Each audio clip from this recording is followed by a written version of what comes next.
Hello, welcome back. I'm Jamie. That's JJ. And with us today on Total Spotfest, we have an amazing guest. The reigning, defending, Oh, Jesus. undisputed Keep going. BWM champion, rugged pro heavyweight champion, and Yep. a god, Frontman Oh. Jah-C.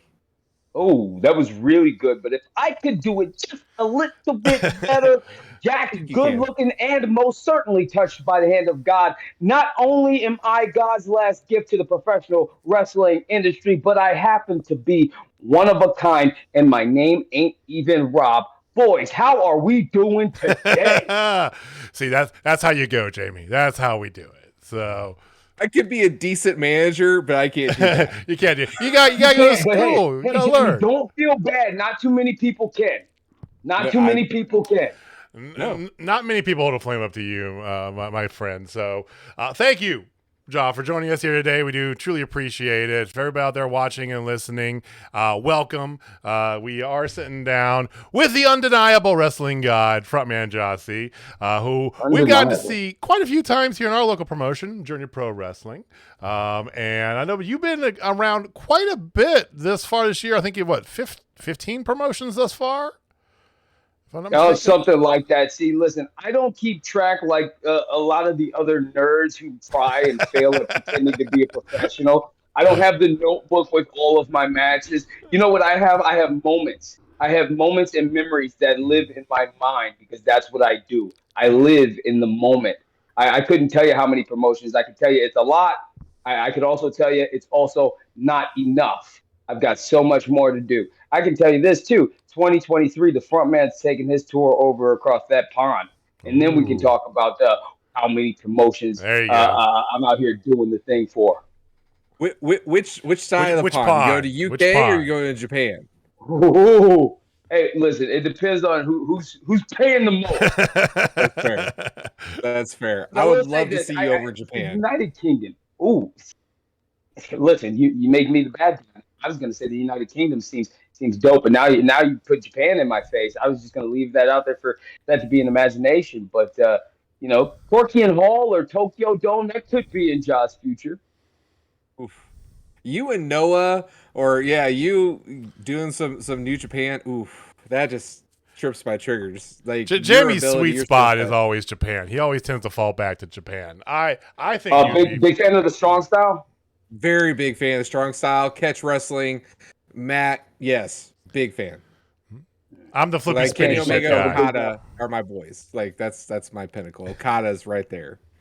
Sure, they're popular today. They are popular. Yes. Go ahead. Right, well, hey, so I want people to know, like, obviously you are one of the premier independent wrestlers, at least in our humble opinions. What are you into outside of wrestling, sir? Like, are you a music guy, movie guy? Like, what are you into? Do you live and breathe wrestling? I mean, like, what Yeah. what makes you tick? Yeah, one of my favorite quotes that I've ever heard one of my favorite wrestlers say is, "I'm so damn sick at wrestling, and it's the fifth best thing that I do." And that quote alone says so much about the performer and that performer's abilities. And that's a standard that I set to set out for myself. I'm into a lot of acting endeavors and boxing stuff, and I've got scripts that I'm writing. I am a creative juggernaut, to say the absolute least. I don't want to speak too much out of or on what it is that I'm working on outside of wrestling. I also love to abide by the show instead of tell, as Sure. as counter I don't know, as opposite to what I'm doing right now. As that might seem, I like the proof to be in the pudding, but I dabble in music. I'm not as proficient as some of the greatest, but we're always getting better, aren't we? Oh yeah. So more about the kind of acting and like like the production of creation of shows than music is what it sounds like. I could definitely see you on a screen, silver big live screen live for sure. action stuff, man. Yeah. Anything that we get to do like this, expression. I like expression. That's awesome. Cool. That's cool. So let's dive into a little bit of the creative side for you then.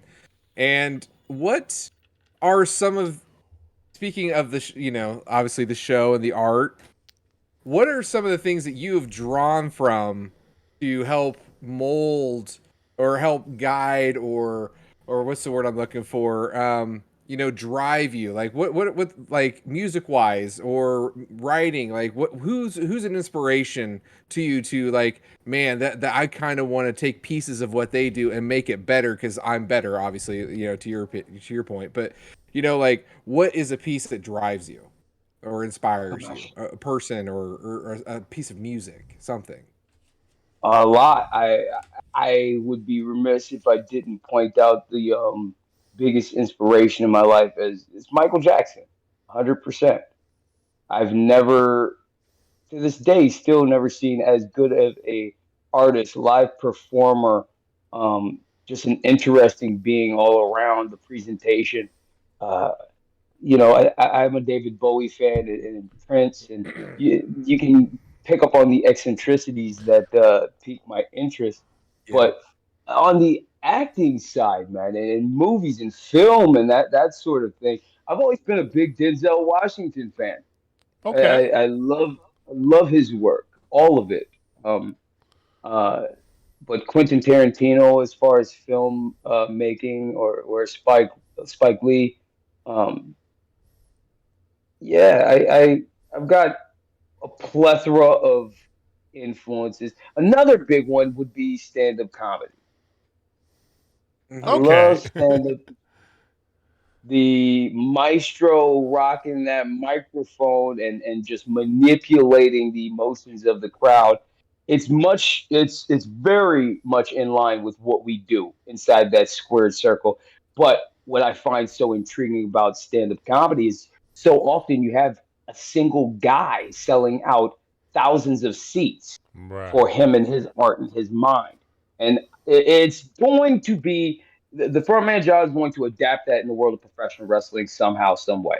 Now, there's never going to be a time where a wrestling show is going to be a one match card and it's only going to be yours truly on that card I selling it out. It's not going to be quite like that. mean, that'd be But cool and all, but yeah. it could. It could. I could wrestle for 4 and hold your attention. I could do that. I could, but it wouldn't be fair to the other kids. You know what I mean? That's I true. want everybody else to eat. I'm a nice guy. I may be a fake nice guy, but I'm a nice guy nonetheless. Exactly. Could you just see? So I could just see a show kind of like Lucha Libres and Laugh, where Jock comes out, does a little comedy set, then takes his shirt off, wrestles, comes back, does another little set, goes back, wrestles another match. That'd be hilarious. I'm just saying, I would love The price goes up for every set that I do. that. Just that would be awesome, man.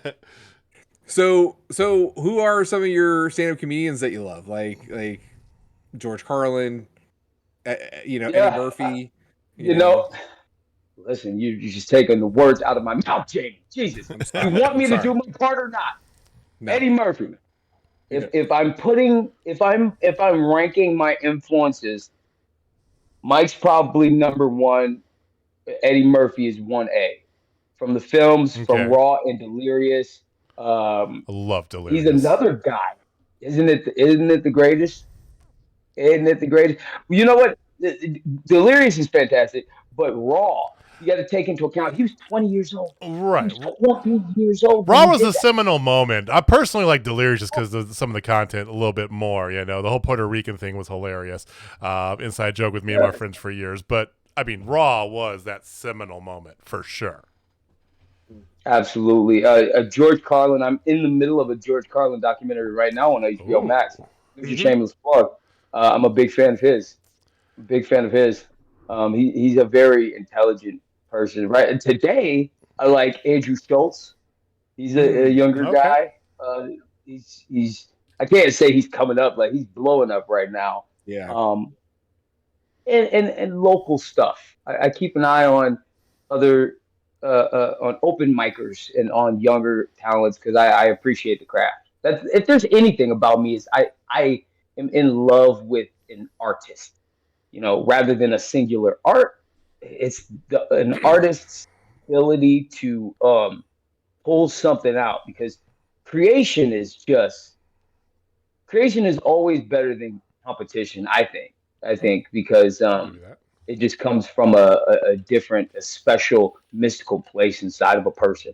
So, I, if I'm intrigued with a field or a practitioner, I want to know as much as I can about their field and about their story individually. And Eddie Murphy's story, Michael Jackson's story, Prince's story. These guys' stories have been the ones that have stuck with me. Sam Kinnison's another one that I don't Oh, mention too often. But I like his energy. Guys, Clay. he's terribly underrated because It's people Clay. people don't realize how much writing he's done and been doing since he did his stand up. But he is a very I love Kinnison. Did you ever get into Bill Hicks? Yeah. Just wondering. Do you ever are you familiar with Bill Hicks at No, all? man. Listen, I hear about him a lot, and I try to be a good historian. I just haven't gone back to look at much of Hmm? his stuff. A couple of things. Um, I did a better job about learning about Lenny Bruce than I did Bill Oh, Hicks. okay. It That's fair. seems to be like the That's fair. consensus on Bill Hicks today is at least from the people that I listen to, the comedians that I listen to, kind of split on him.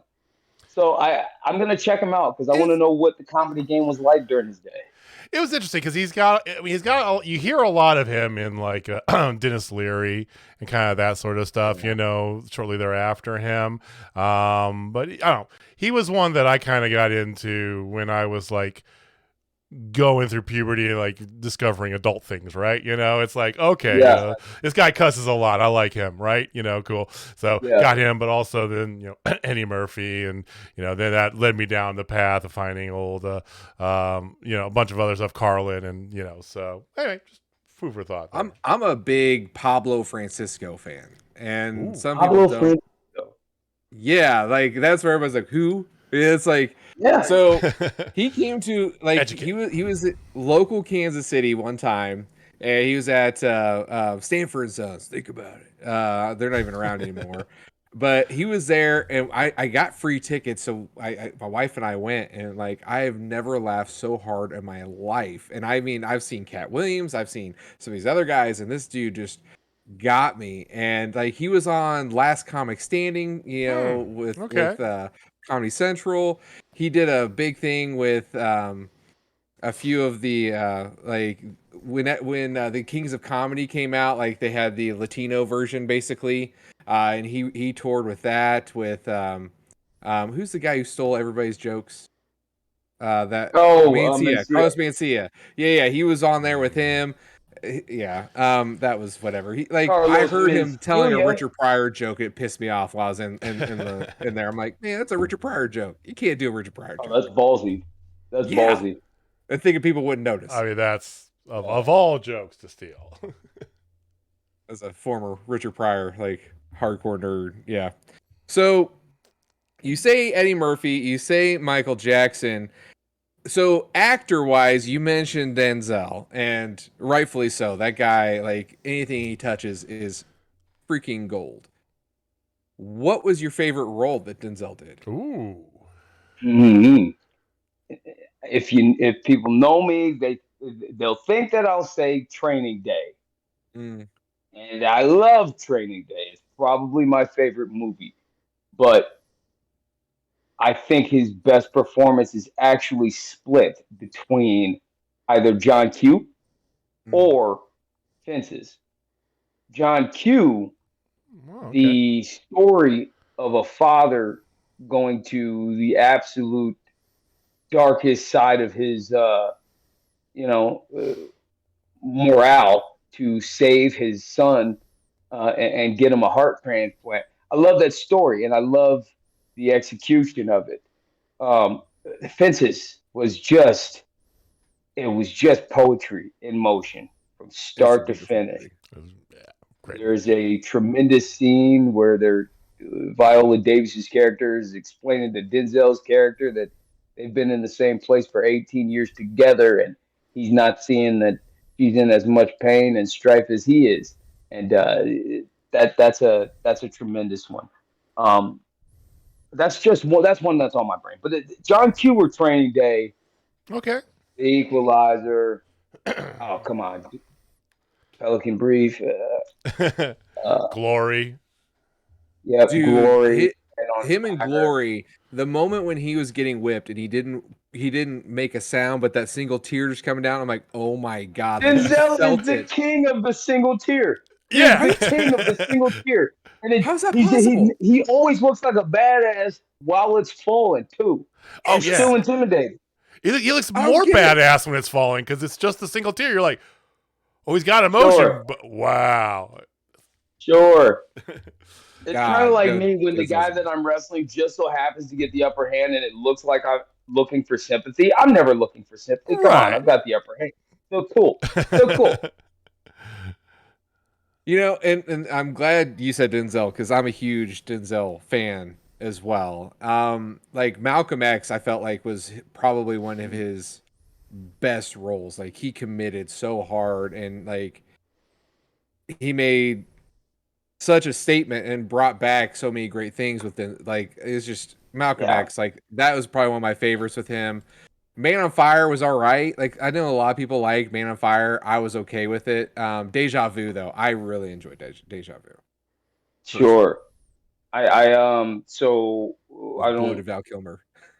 There have been a couple of short films that I have done in the past, and I really like to delve into any actor studio bits that I could get, or any interviews with actors talking about falling into their roles and stuff like that.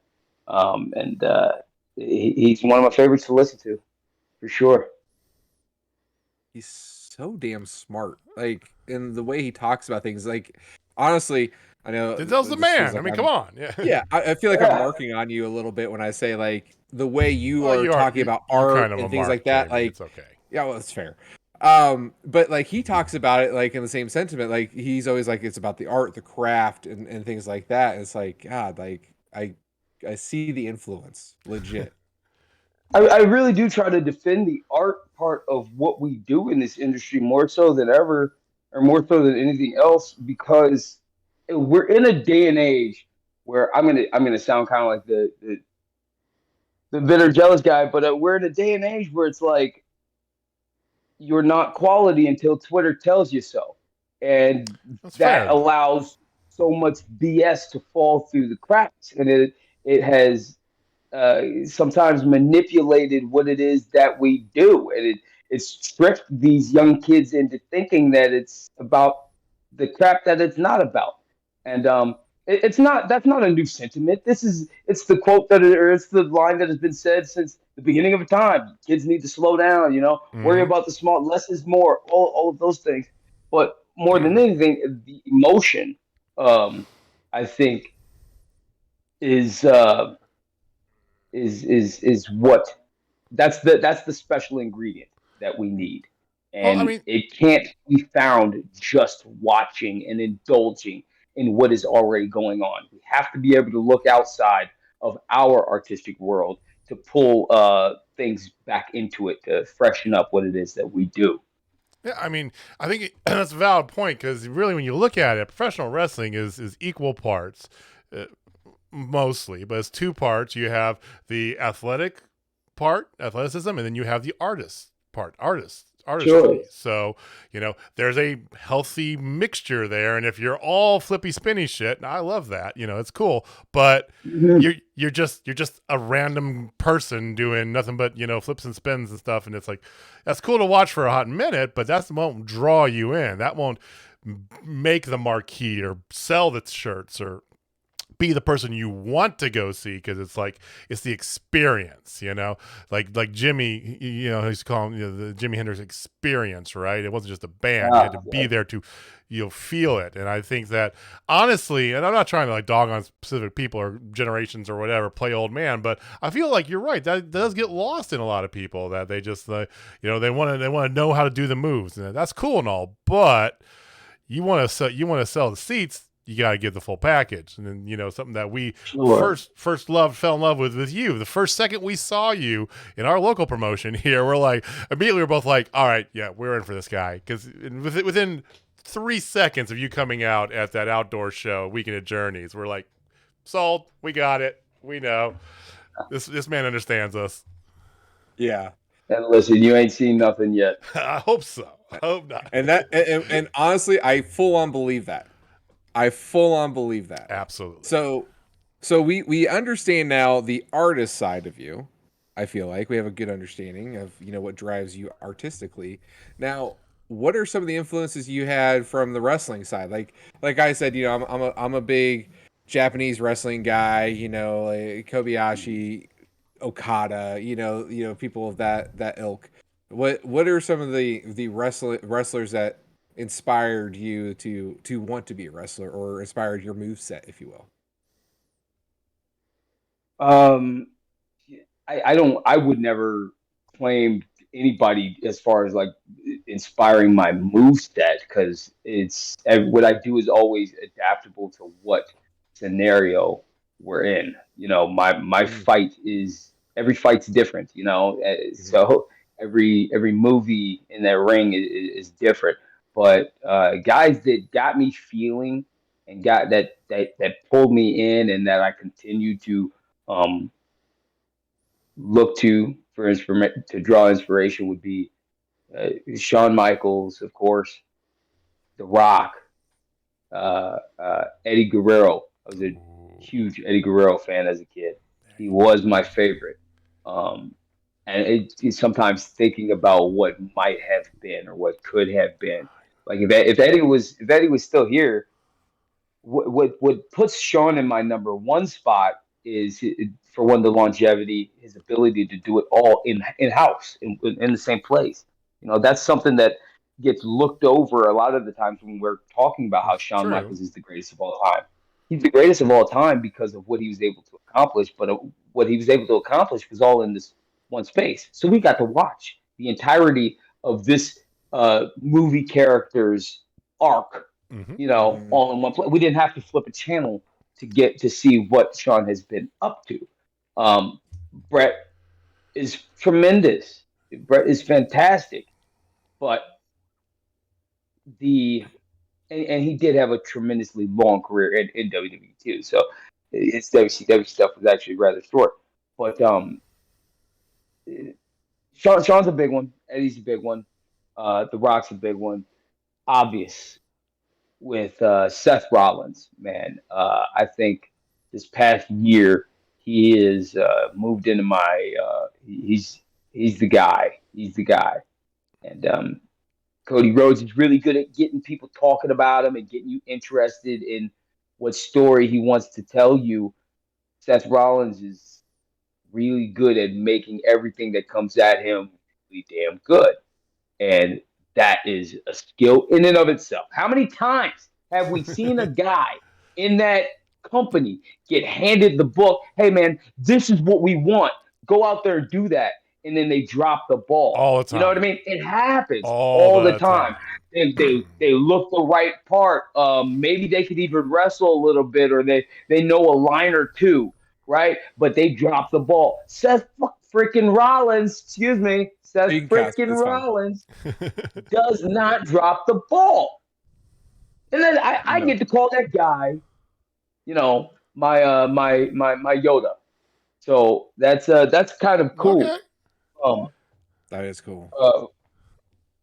I like a lot of, beyond name dropping, I like a lot of my generation. I think it's chock full of more potential rather than like finished product. Okay. I guess we're young, we're evolving.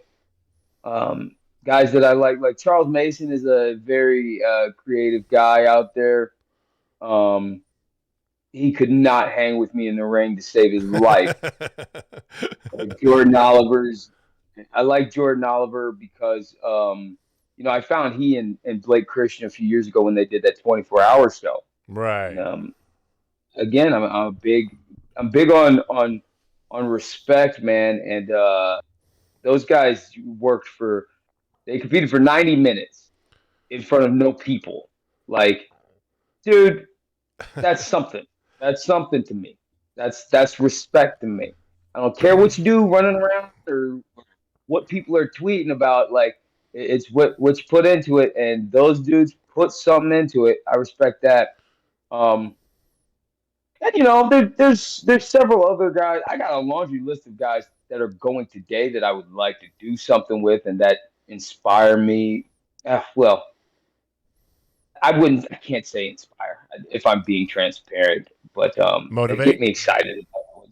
Yeah, sure. Motivate me to pick on them. I'm a judgmental There you go. dude, man. Like I try to temper my opinions sometimes just because I don't want to come off too holier than thou. But there's a lot that I want to fix out there. We'll put it that way. Okay. I respect that. That's Awesome. Me too. I mean, yeah, some great names out there and everything. Let me ask you this, because I mean, you are definitely, like you said, artist at heart, right? In general, all these things here. Did you always want to be wrestler? Was that something that you just kind of like fell into, or was it, like that was your plan to kind of like expand upon creating of art, or was it wrestling first and Well, then grow it, or what? I mean, everything that I'm into and pursuing today has been something that has always been a part of my mind's eye. So Okay. it's I no, it's not been just the one thing. It's been the biggest thing, but it has not been just the one thing, Okay. and it won't be. It won't be. There's a lot that I'm going to do. I am enjoying laying such a strong foundation in what accomplishments I will have in the form of pro wrestling. I love that that's my foundation. Um, but there's going to be a lot that I'm because there's a lot that I've always wanted to. Cool. Awesome. So, crystal ball. Crystal ball. 2 years from now, I love this game. where do you see yourself in just 2 years? Not the 5 year plan, not the 10 year plan, but just simple 2 years. Because you've been on a meteoric rise. So let's temper it to 2 years. Yeah, you see, man, you say meteoric, and I am flattered that you would use that phrase. I still feel like there's so much more work that I need to do, and that I'm going to do. Uh, but you know what? Hey, let's play the game. 2 years from now, I see a frontman film. I see I see me being the hottest chick in the prom. Okay. That's fair. Everybody's asking me to dance. I can see that I too. want to I know see that. who's Yeah. got the most expensive corsage. Money Yeah, talks, baby. That's how we Money determine. talks. It's like, what are That's you how we driving? determine. Yeah, yeah. Oh, What are you driving? that's the C series at BMW. Sorry. Yeah. Step it up, daddy. Oh, we need S and higher. That's it. All right. Oh, sorry. Go ahead, Jamie. No, go ahead. Oh no. All right. Cool. So, all right. So we already talked a little bit about like we seen you here in Journey Pro. Most recently we saw you almost capture the title here. Some would say you probably should have captured it. I'm not gonna I say think I anything about, should. we don't like throwing refs too far under the bus, but I think it's might mine. have been a little slow count. Um, Just saying. I mean, you pretty much knocked the hell out of Christian Rose. That was amazing to watch. We can talk about it for a second. Let's talk Christian about it. Rose was knocked out. He was knocked out. I don't understand why I don't have another championship on my shoulder. Two other championships. I got my Rugged Pro one being re-leathered, but I got a Journey Pro one down there that should be mine that is not mine because a dude in stripes said he kicked out. No, that's not what happened. My That is foot not what kicked him happened. in the face. He choked on his teeth, and then he passed out. I think I Well, should be a champion. I mean, you can go on Journey Pro's Twitch. You can watch the replay. It's the video evidence is there, so I can't disagree with that.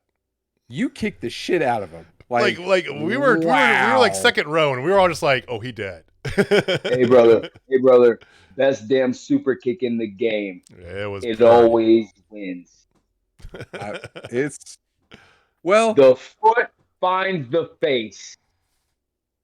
You know, say it's the best is a bold ass statement, and I don't want to shoot on this for a second. Just because HBK is retired, I'm gonna let it sit. I'm gonna let it sit. But HBK's is by far the best of all time. Jamie's a big I'm HBK not arguing guy. that. Yeah, I'm not arguing that. Well, but current game. Picking bottom ain't going. That's fair. I think we all need we need gym class. We need to have a talk with Walter and Chris. We gotta be like, hey, John we need a wrong righted here. We gotta get that strap on Jaw somehow. So he deserves it. Absolutely. He's a wrestling god for crying out loud. That's right. JBL's one. Look, I'm taking all of the. I'm taking everybody's moniker, bro. Game. I'm a wrestling god. I lie, cheat, and steal. Smell what I'm cooking? Yes. Hey, let's do it. Just as long as you don't call yourself a wizard, we'll be cool. Oh, you know what? Funny story. I swear to you, a month before that old guy started saying that stuff, in my Twitter bio, it said the Wizard of the Word. Also, here's another story about this for you. I was working at, I don't know if I can well, I don't care. I was working for AEW once upon a time, and on the whiteboard in the back, it has everybody's name listed, and I'm doing my push-ups, I'm getting my pump ready, and I'm looking at that whiteboard, and I see my name written on that board. It says Frontman Jah versus Andrade Cien Almas, formerly, right? And I'm getting excited because that whiteboard means that's what's going to be on the lower third. So that Frontman Jah, that's branded. Now, officially, the world of professional wrestling is going to see me in all my glory for the first time ever on a big stage with a filled arena with the lower third saying my name, my brand, the name that I own, Frontman Jah. And I'm stoked about that because that's a pivotal part of a wrestler's journey. And a certain rock star walked past that board, looked at my name, took his thumb, and erased Frontman and left Jah and went about his business. One strike, two strike, three strikes, you're out, right? I think somebody's a Frontman fan. I think so. You know, I mean, and the thing is we all know that in wrestling, you know, with promoters, they're all very territorial. Not all of them, but there are some that are incredibly territorial. You can't, if you work for me, you can't work for them. Like they're straight still out of the 70s and 80s, you know, and we've heard stories, as you know, we're not in the business, so this is 100% outside of that some of the wrestlers are like that. And typically we don't like to go towards the negative. We always want to be more towards the positive side of the softer side of Sears, if you will. But, you know, like you brought it up right there, like some guys get a little protective of things, you know, and that happens, and that's sad. And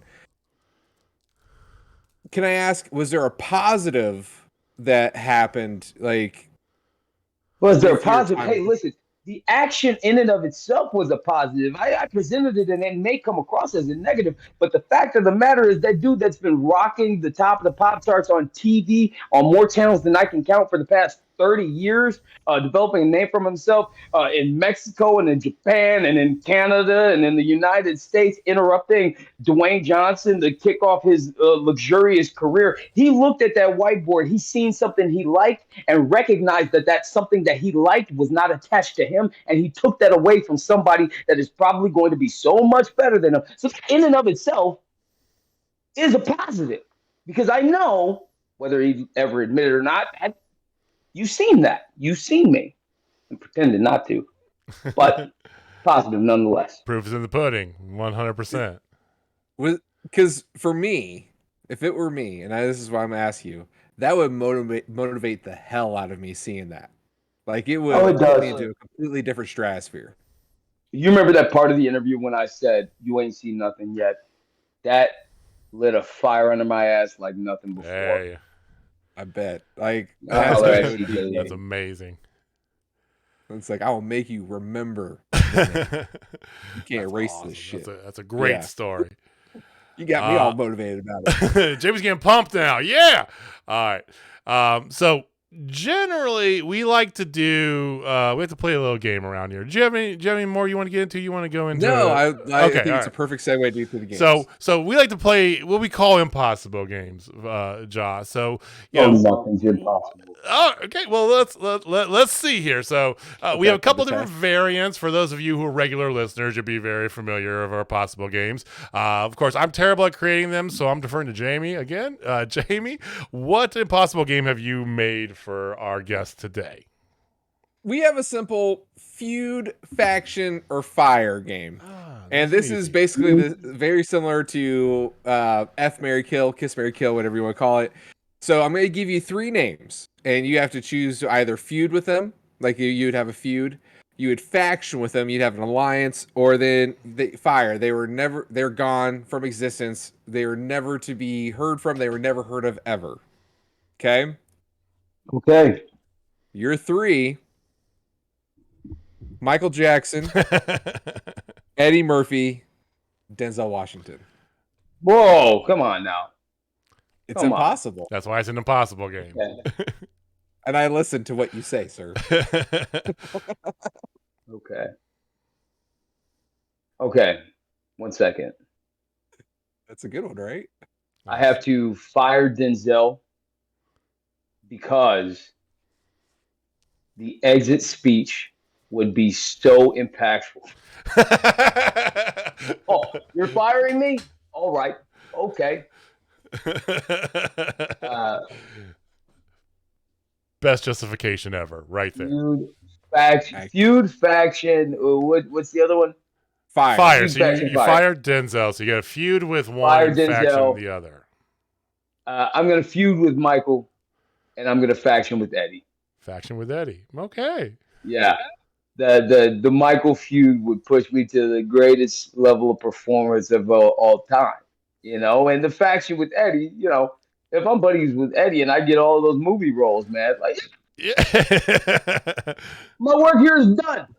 The mic skills of that team would be unparalleled. Like there would be nothing. Baby. Oh, it would break eardrums. It'd be that good. Oh my God! I think a lot of people discredit the faction part. They focus more on who they want to partner with, and it's like the magic comes with who you're fighting, not who you're with, absolutely. Right? Who's that person on the other side? Always. You always create magic. Always. There. Amazing. Cool. Awesome. Well, go ahead. I was gonna do our last one. You have another one. I didn't know you had 2. Oh, sorry. Yeah, the desert island. He has 2. So this one's a little bit easier. Okay. This is the desert island. You're on a desert island, and somehow, some way, on this desert island, it's like Lost, if you will. There is a speaker that's playing an album year-round, nonstop. Is always playing this one album on repeat all year. But one day a year, it allows you to have one other album. Just one day. Okay. So what would be the one album that's on repeat for you all the time? And then what's the one album you'll listen to once a year? Okay, the album on loop is probably going to be Michael Jackson Bad. Okay. The album once a year is going to be Lil Wayne, The Carter 3. Oh my God, I love that album. There you go. That's another one of my favorite albums of all time. And a common trend here, a lot of times as we get from a lot of people is they want something that's a little bit of a juxtaposition. So if you have like a certain kind of thing going on, gotta get that one day a year, get that shock treatment. Jamie's was really obscure out there, but what were yours, Jamie? So I had Pink Floyd, Dark Side of the Moon, just so I'd just be nice and mellow. That's all year. Yeah. Yeah, that's a great all year good listen. That's all day, every day. And then I decide, you know what? I want to laugh. So once a year, I would listen to Steel Panthers, Feel the Steel. Okay. I don't know that. Yeah, that's fine. A lot of people don't. It's funny. It's almost like a is that Molly Crew-esque? Yeah, it's similar, but it's kind of like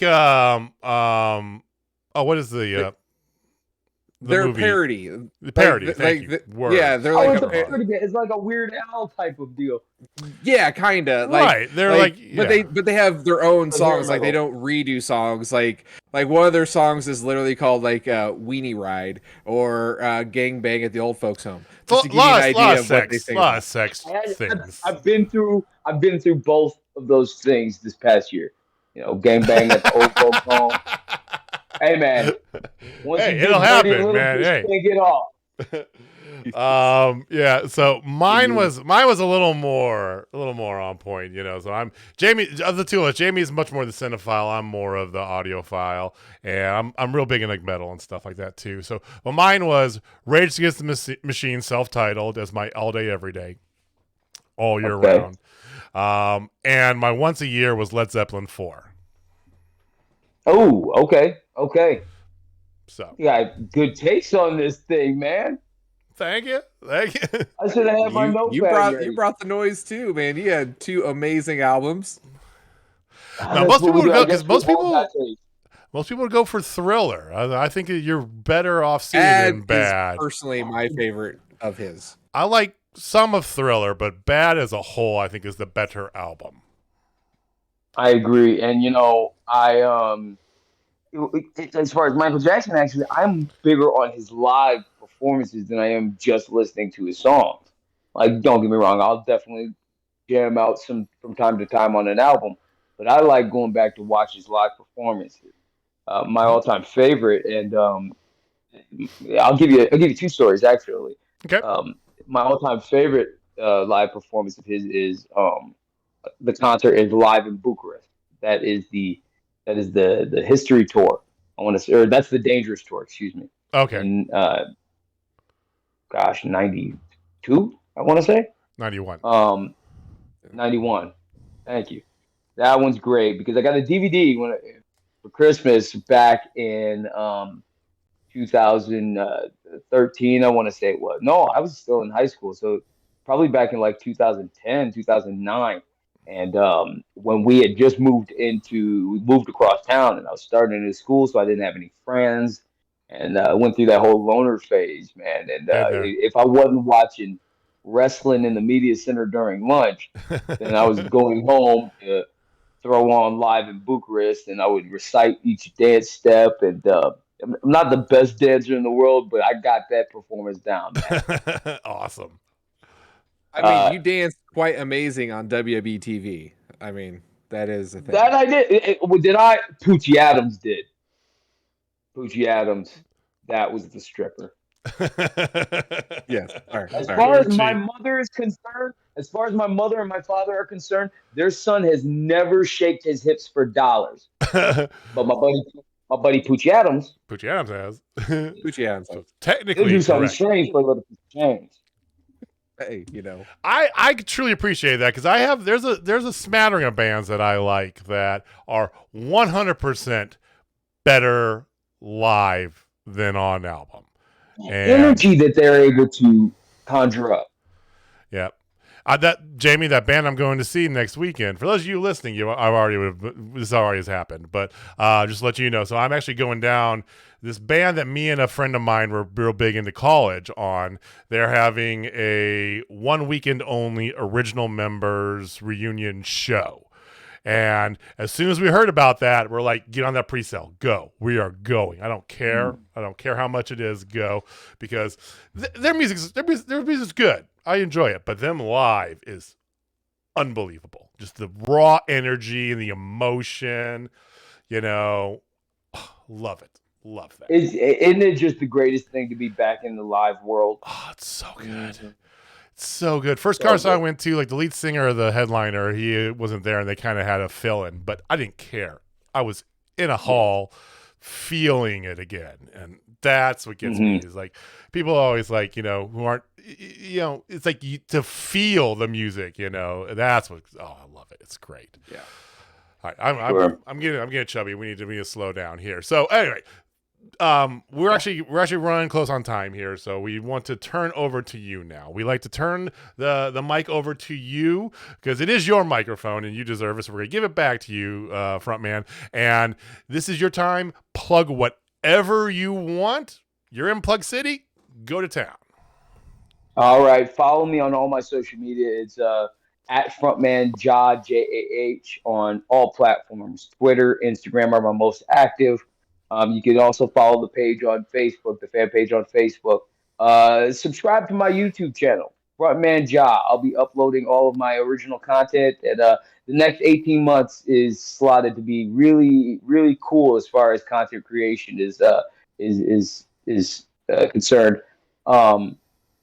Check out a couple of my short films that are up on my page as well. Envy is a Bitch, Part 1, or is the first one, and then Idle Essence, Part 1 and 2. Both are listed on my YouTube channel. I'm trying to grow that network. Logan Paul, I'm coming for you. If you're watching us on YouTube here, links for everything he just said, of course, down below. Those of you listening, go to the description box. The links for everything I'll have there for you. So please do as Frontman says and follow everything. All right, that's all I got, Jamie. That's it, man. That's great. What's your upcoming schedule for wrestling? Oh gosh, it's bumping. I got freelance in Chicago tomorrow night. Sunday, First Wrestling will be hosting a Pride pre-show at First Avenue, the legendary First Avenue in nightclub in Minneapolis, right across from the Target Center. After that, I will be going one-on-one against Brandon Gore for Pro Wrestling Battlegrounds Heavyweight Championship on June 25th. That'll be in Minnesota as well. And then July should be rather fun as well. I think I'm headed down in y'all's neck of the woods, but June is on priority right now. So June looks like Junior's staying up more in the north there, and then July coming just a little bit south. So I assume everything on Twitter. If you want to see follow on Twitter is probably the best place, right? Yep, follow me on Twitter for all of my upcoming dates. I'm always promoting it. The summer is more spot shows while I'm finishing up certain projects, and then once I get those finalized, we'll be picking up some dates to promote those said projects. Awesome. That's awesome. And then I do have one last question before we wrap. So one thing we found out, we've had JDX on the show multiple times, and he never had Kansas City barbecue until we took him out. Have you had Kansas City barbecue, and what's your favorite Kansas City barbecue if you've had multiple? My family is from Kansas City, so the only Kansas City barbecue that I've actually had have been the ribs that they have brought up north, though. So I'm not too familiar if y'all got like specific dishes, man. Is that what it is? Well, you're gonna have to educate me. I think that because he's not from Kansas City. You have the home cooked, the home barbecue that trumps all. Yeah, pretty much. But he's just like not from here, and he's like, I've been there a few times, just never had you guys barbecue. And I'm like, do you like meat? I mean, you're like, no, I've had barbecue other places. I'm like, what's wrong with you? You gotta try barbecue in Kansas City. So that. What's the best barbecue spot? That's a debate here in That's Kansas the City. open question. So there's debate. multiple right answers and many wrong answers. Yes, Gates is mine. I love Gates. Gates barbecue Okay. is arguably the best. The sauce, like you can put on shoe leather and it makes it taste amazing. Like it is the best sauce on the world. And the thing is too, man, like it's an experience to go there because they yell at you like when you get in there, like, hey man, help you, like come on. Like they want you Hi, to may I know your help stuff you? and go. They're really nice, but they're really direct and like, oh man, it's an Got experience going there. it's to me Gates is the best Kansas City experience. I'm not a big fan of Arthur Bryant's. I like Joe's KC in general. Q39 is a popular one. It's a newer one. That's more of like it's kind of like bougie artisan meat, but it's really good. Jack Stacks is probably what I would put there on my top line because I think it's the best all around place. Yeah, all around you will not have a bad piece of meat. Because and those of you who are not familiar with this, we had to educate JDX a little bit on this. Is that Kansas City? It's not just about ribs or pork butt or whatever. It's about your entire plate. You got to have the right beans. You got to have the right corn. You got to have the right everything to go along with it. So that's why I like Jack Stack. But Gates is right there too. JDX's breath smells like pork butt. Yeah, take that, We'll Justin. make sure to tell him that when he goes. December 2nd, Black Wrestlers Matter, Logan Square Auditorium. You can catch yours truly defending the Black Wrestlers Matter Championship. I have had many challengers. I ain't got nobody that stepped up to the plate yet and knocked me off my block. Who will be the man to challenge the front man? With that being said, thank you guys for watching. Thank you for listening. Go follow Frontman on everything listed down below here. Jamie, take us home. All right, ladies and gentlemen, if you're not down with Total Spotfest, I got 3 words for you. The real Frontman. Boom. That's right, baby. All right, see you guys next time. Peace.